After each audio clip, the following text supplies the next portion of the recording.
છે આપનું મંતવ્ય ન્યૂઝની એક વિશેષ રજૂઆત વાનગી શોમાં. Title sponsored by LG Vadhani hing, essence of authentic taste since 1894, co presented by mother's recipe, પ્રેમનો સ્વાદ. તો દર્શક મિત્રો, જિગીશાબેને તો એમની જે પહેલી વાનગી હતી ખૂબ જ સરસ બનાવી તમારા માટે, અને હવે બીજી કઈ વાનગી લઈને આવ્યા છે ને, ચાલો એમની પાસેથી જાણીએ. બીજી વાનગી છે ને, તમને હું આમ એમ કહીશ ને કે તલની ચીકી, તો તમને એમ થાય તલની ચીકી, પણ હું એમ કહું તિલ ચોકલેટ ક્રંચ, વાહ, તો કેવું લાગે? વાહ, નીકળી જ જાય મોઢામાંથી. એટલે આમાં પણ ટ્વિસ્ટ લાયા છો તમે. યસ, જોરદાર. તો હવે રાહ નથી જોવાતી, જલ્દીથી ઇન્ગ્રેડિયન્ટ્સ કહી દો.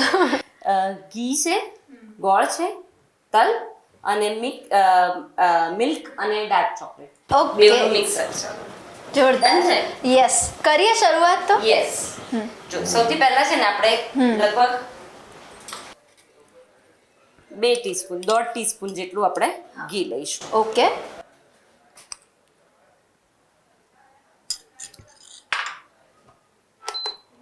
એ ઘી ગરમ થાય એટલે આપણે ગોળ લઈ લઈશું.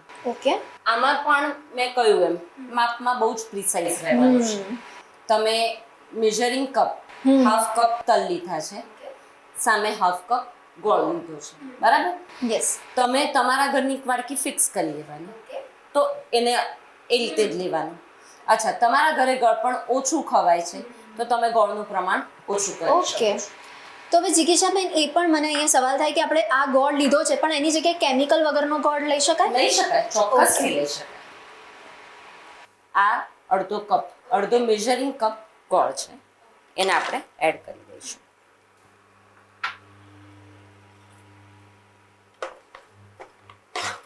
એટલે હવે ઉત્તરાયણનો તહેવાર આવી રહ્યો છે, તો તલની ચીક્કી, સિંગની ચીક્કી બધા બનાવતા હોય છે, પણ એની જગ્યાએ જો આપણે આ બનાવીએ તો ટ્વિસ્ટ પણ લાગે અને મસ્ત પણ લાગે ને ભાવે પણ. અને ફક્ત બાળકોને નહીં, મોટાઓને પણ એવું થાય કરે કંઈક નવું લાવ્યા. બિલકુલ. અને હવે કેવું છે કે હવેના દિવસોમાં આ ડાર્ક ચોકલેટ, મિલ્ક ચોકલેટ લગભગ બધાના ઘરે હોય જ. હોય. એટલે કંઈ નવું બજારમાંથી લેવા નથી જવાનું તમારે. યસ.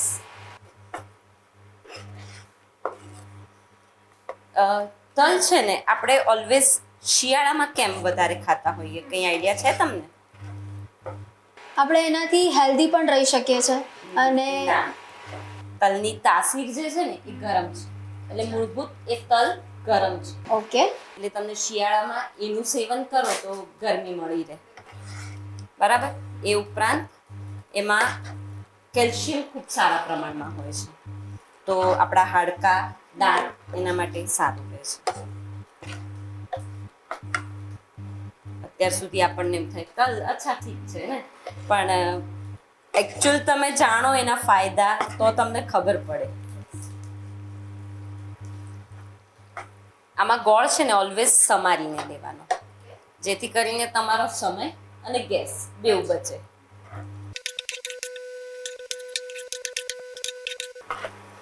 તલમાં મેં કહ્યું એમ કેલ્શિયમ તો છે જ વધારે, એ ઉપરાંત ફોસ્ફરસ, મેગ્નેશિયમ એ પણ ખૂબ સારી માત્રામાં મળે છે.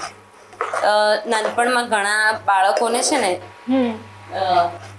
પેલું પથારી ભીની થઈ જતી હોય છે, તો એના માટે પણ તલ ખૂબ સારા.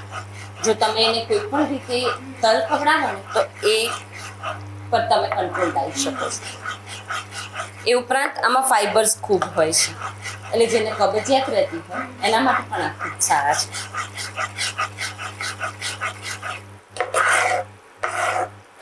તમે જોઈ શકો છો ચાસણી થવા માંડી છે, બરાબર? હવે આ પાયો ચેક કરવાની એક રીત છે કે બોલમાં થોડું પાણી લેવાનું અને એમાં તમારે 1 ટપકું મૂકવાનું, બરાબર? તમે 1 ટપકું મૂકો અને આમ તોડી જોવાનું. જો એ તરત તૂટી જાય ઇટ મીન્સ કે તમારે પાયો થઈ ગયો છે, પણ એમાંથી જો તાંતણા નીકળે તો હજી તમારે વાર છે.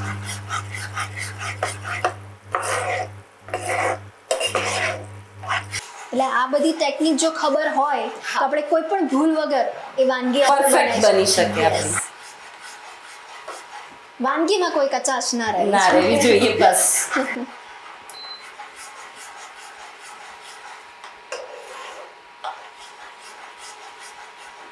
હમણાં પાયાની સુગંધ આવી રહી છે.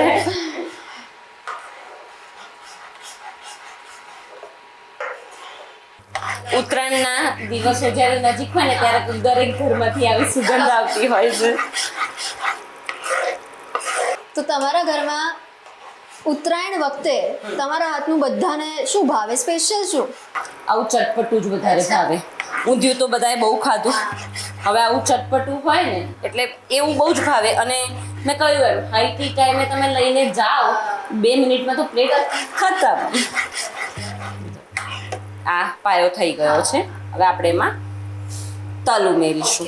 આ તલને મેં ડ્રાય રોસ્ટ કરેલા છે, એટલે જ્યારે તમે ઉમેરો ને એ પહેલાં એને કંઈ પણ મૂક્યા વગર 2 મિનિટ માટે રોસ્ટ કરી લેવાના, એટલે એમાં રહેલો જે ભેજ હોય એ ઉડી જાય.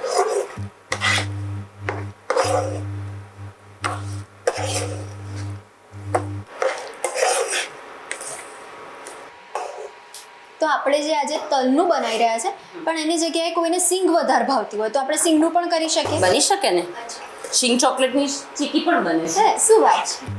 એ તો તમે એક જાણીતી બ્રાન્ડની ચોકલેટ ખાતા હો ને તમને એવું જ ફિલિંગ આવે. અરે વાહ!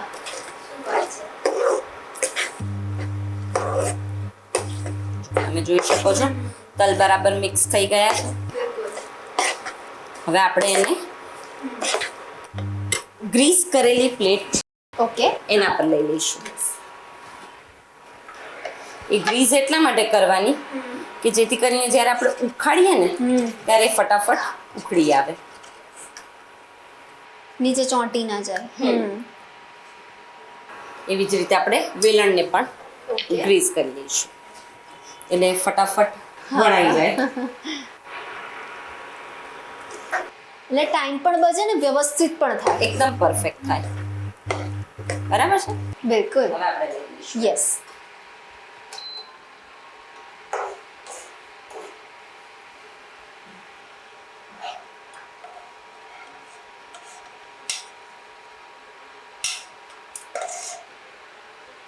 એટલે તો તમારે તલની ચીક્કી ખાવી હોય, સિંગની ચીક્કી ખાવી હોય, બહાર જવાની જરૂર બિલકુલ નહીં. હું લાવતી જ નથી. શું વાત છે!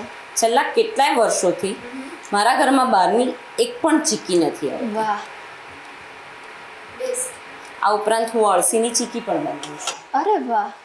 અળસી આમ તમે વધુમાં વધુ શું મુખવાસમાં લો, એ સિવાય તમે અળસીનો કોઈ ઉપયોગ જ નથી રાખતા. તો આ રીતે જો તમે આપશો ને તો બાળકો ફટાફટ ખાવા માંડશે. જો વેલણ ગ્રીસ કરેલું છે એટલે બિલકુલ ચોંટતા નથી એને. એટલે આમાં એકદમ પરફેક્શન આપણને જોઈ શકાય છે. અને આ છે ને આ પ્રોસેસ વખતે તમારે થોડુંક અલર્ટ રહેવું પડે અને જલ્દીથી કામ કરવું પડે. સરસ એકદમ પતલી થાય અને આપણે ઉપર ચોકલેટનું જે લેયર કરીશું તો એને પણ એ મસ્ત એબ્ઝોર્બ કરી લે.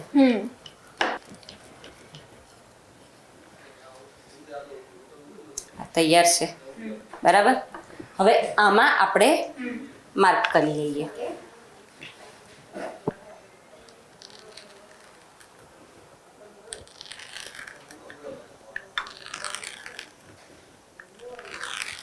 રોસ્ટેડ તલ યુઝ કર્યા છે એટલે કેવો ક્રંચ આપણને પીસીસમાં જ સંભળાય છે. યસ. એટલે જ્યારે આપણે મોંમાં મૂકીએ ત્યારે તો આહા જલસા. હવે આને 2 મિનિટ આપણે ઓકે ઠરાવી દઈશું.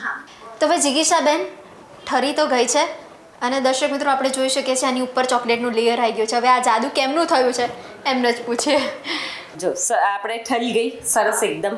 એટલે પછી આપણે જે માર્ક કરેલા ને એની ઉપર આમાં 25 ગ્રામ ડાર્ક અને 25 ગ્રામ મિલ્ક ચોકલેટ એવી રીતે એને લઈ અને ડબલ બોઇલરમાં મેલ્ટ કરી દીધી અને પાથરી દીધી. આપણે ઓલરેડી માર્ક કરેલા હતા એટલે મસ્ત એના પર પથરાઈ ગઈ અને પછી આપણે એને પીસીસ કરી નાખ્યા. શું વાત છે! એકદમ ઇઝી લાગી રહ્યું છે સાંભળવામાં, તો કરવામાં પણ ઇઝી જ છે એકદમ. જો તમે બિગિનર હો તો તમારે એવું કરવાનું કે આપણે માર્ક કર્યા હતા ને એ રીતે પહેલા છૂટી કરી નાખવાની અને પછી ઉપરથી ચોકલેટનું લેયર કરી દેવાનું. વાહ! તો રેડી છે. તો રેડી છે આપણી તિલ ચોકલેટ ક્રંચ. વાહ, થેન્ક યુ સો મચ જિગીશાબેન, આટલી સરસ મજાની રેસીપી દર્શક મિત્રો સુધી પહોંચાડવા માટે. તો દર્શક મિત્રો, હવે ઉત્તરાયણનો તહેવાર નજીક આવી રહ્યો છે અને ઉત્તરાયણના તહેવારમાં આપણે તલની ચીક્કી ખાતા હોય, સિંગની ચીક્કી ખાતા હોય, મમરાના લાડુ ખાતા હોય, પણ હવે આ નવું ચોક્કસથી ટ્રાય કરજો અને ઉત્તરાયણમાં બનાવીને પછી અમને કહેજો કે આ કેવી લાગી વાનગી. તો દર્શક મિત્રો, તમને પણ જો અવનવી વાનગી બનાવવાનો શોખ છે તો તમે પણ બની શકો છો મંતવ્ય ન્યૂઝના વાનગીના રસોડાના નવા મહેમાન. એના માટે કરવાનું એટલું છે, તમારે તમારું નામ, શહેરનું નામ, રેસીપીનું નામ, રેસીપીનો સરસ મજાનો ફોટો પાડીને અમને મોકલી આપવાનો છે. અમારી ટીમ સામેથી આપનો સંપર્ક કરશે. તો મળીએ છીએ નેક્સ્ટ એપિસોડમાં નવા મહેમાનની સાથે. ત્યાં સુધી મને રજા આપશો. Title sponsored by LG Vadhani hing, essence of authentic taste since 1894, co presented by mother's recipe, પ્રેમનો સ્વાદ. Goodbye. તિલ ચોકલેટ ક્રંચ બનાવવાની સામગ્રી: ઘી, તલ, ગોળ, મિલ્ક અને ડાર્ક ચોકલેટ.